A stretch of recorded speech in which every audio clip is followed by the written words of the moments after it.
All right, so tell me what's going on with other teachers at the yoga room. So we have Cara Sierra. She's teaching Tuesday 9:15 a.m. class, Yoga for the Chakras. We also have Monday 6 p.m. and Wednesday 7:15 p.m. Prem Dasi, she does a lot of relaxation and guided imagery. Really great if you worked all day and you just want to not really do too much movement, but just Okay. really relax. She Okay. does a lot of, she comes from she just very calming, peaceful energy to kind of just get you out of the work hustle Oh, energy that's the thing. one that's good. Yeah, that one's very good. So she has a beautiful energy, very very calming. That's Monday night.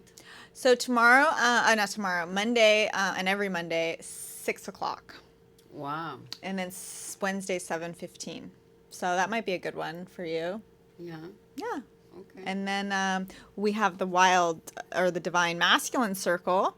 Wednesday or That's Tuesday? actually Thursday at 7. Oh, every Thursday? Well, we just added this schedule, so it's a work. First Thursday of the I would month? check the schedule Online. online Online. It's because first Thursday of the month now? no, no, no. It's for now, and the schedule's every Thursday. We'll see how it goes. We'll see how many Oh. people show up, And and and get the word how out. And maybe we'll do because the Wild Women Circle is once a month, so maybe we'll do it. once a month. Let's just see. Well, we're gonna play it by ear, but so check the schedule www.theyogaroomsf.com for the updated schedule. Okay. And then we have Josh Sisler of Stargate Keys coming on Saturday, January 16th at 1:30, and he's going to be teaching an amazing workshop on crystals. So Wow. if you're interested in crystals, you don't know much about them, you want to see them, kind of get a 101 on amethyst or gosh, quartz, whatever. I don't even know more than 5 names of crystals, but it's really interesting, and he has a lot of experience, and you're gonna get to see. And if you want to buy one, he's gonna bring a whole bunch of beautiful gems, so you can do that. And it's always good to learn something new. If Sure. you're like not a learner, that's really not good for your brain. They say it's really important to keep learning as adults. So if Is it true crystals protect you from a lot of things like illness? different people have different beliefs on that. Some people say that they do, some people say that they don't. So Okay. I know that like you hold a darker crystal, it's more of the lower chakras, Mm. and you can feel that. Like I've held like a black, I don't know what they're called, but whatever, something, and you can feel it like really grounds you. And Mm. then, different ones that are more of the Light. higher colors maybe are the higher chakras, and they elevate you. Okay. Okay. So I'm kind of wouldn't be the person to give an answer, but But he is the one.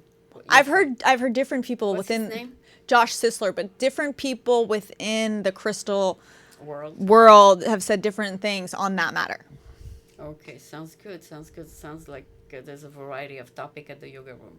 Oh yeah, and check the website. We have great workshops. I'm going to be teaching a workshop actually called Secrets My Grandmother Told Me about Kabbalah. Oh.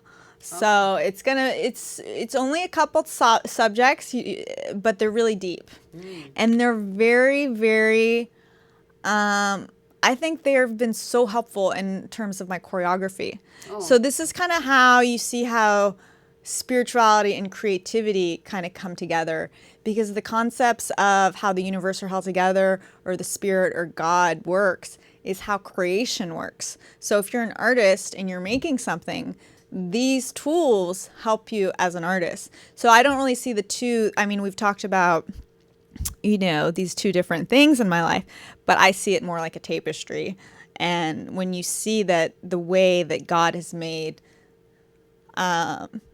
you know, the planet and the universe, those same concepts can you can use that in how you create, a theater production or a film. Mm-hmm. And so we really can see how they're not so separate, how it's all one. Mm. So that's really helpful. So the workshops are great, they're a lot of fun. And it's great to share. Okay, especially with the beautiful facilitator like you, so Thank everybody you. should be around you Oh, because thank you. you inspire them to look at beauty.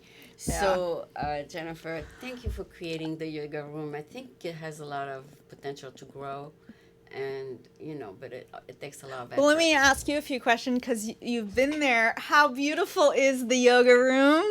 The yoga room is very peaceful. Yeah. It has a lot of light, sunlight? It has a lot of sunlight. You feel good when you're in it. It's clean because there's no rugs, so it's always a clean hardwood floor. There's a nice chimney that sometimes you light. Yeah. And there's that funny dog of yours who brings in a little humor to the whole thing. Yeah, well, I'm actually, part of 2016 is to have him not in the space. Oh. So when I'm, for example, and I actually so you're going to have I would love for you maybe sometimes, because I would love to be taking some of our new teachers' classes, because I used to be. So I'll have to watch Well, I was thinking, like, how do I take the class and have the dog there? But I'm trying to the goal is to have him not in the space while it's. So that's your 2016 goal. While there's say a workshop, say Josh is doing his workshop, maybe we'll have someone else watch him, and then we can watch the workshop or whatever. Because some people don't like him, and he can be disruptive. But he's people cute. Also like him a lot. He is. That's what actually Autumn said, who's a great dog trainer. She said that he's a protector. That's why he was kind of like sometimes rowdy. He thinks his job is to be protector. And she said, no, you have to pray for him. You say God, and you say, because, I say this as a mantra to Chewbacca. That's my dog. I say, Chewbacca, you are the healing dog. You welcome people to the yoga room. You are the healing dog. You are the yoga room mascot. You're the healing dog. So he sometimes does that. Yeah, he does. And so sometimes, like when I had a class on Monday, a new class on Monday, and I was like, oh, I didn't, he was yapping, and the guy was like, oh, don't worry, just bring him in. And you know what? Chewbacca was the healing doggy. So it works.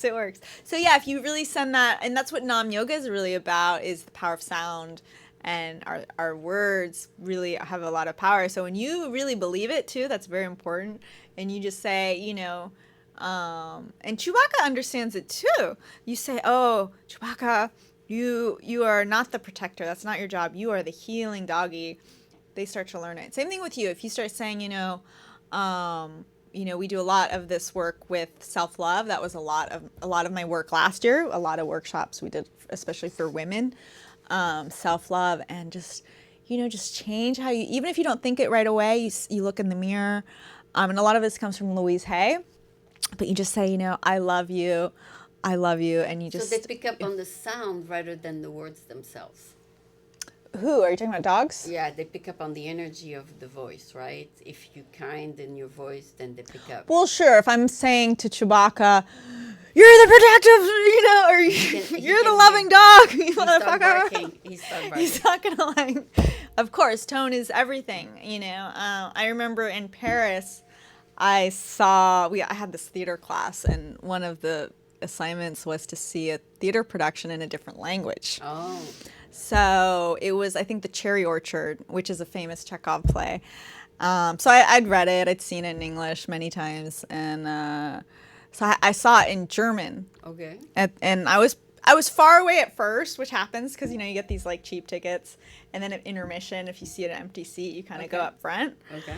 So, but anyway, her name was Angela. I hope it was Angela. But anyway, she was the main actress, and it was in German, the production. But she was phenomenal.